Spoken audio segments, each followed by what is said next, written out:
নমস্কার, মিতার হেসেলে স্বাগত জানাচ্ছি।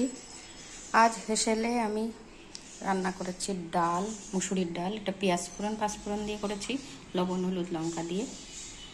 আর করেছি ইলিশ মাছের ঝাল। এটা সর্ষে, পোস্ত, লঙ্কা বাটা, তার সঙ্গে টক দই মিশিয়ে এই রান্নাটা করেছি।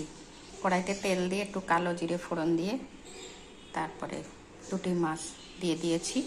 এবার লবণ হলুদ দিয়ে একটু জল দিয়ে দিয়েছি। তারপরে ওই যে বাটা মশলাটা দিয়ে আর একটু ফুটিয়ে নিয়ে তারপরে একে নামিয়ে নিয়েছি। আর করেছি বাঁধাকপি ঘন্ট চিংড়ি দিয়ে। বাঁধাকপি একটু হালকা সিদ্ধ করে নিয়েছি, তারপরে কড়াইতে তেল দিয়ে পাঁচফোড়ন দিয়ে তারপরে চিংড়িগুলো হালকা একটু ভেজে নিয়েছি, নিয়ে তুলে নিয়েছি। তারপরে আলুগুলো ভালো করে ভেজে আদা, জিরে বাটা, ধনে বাটা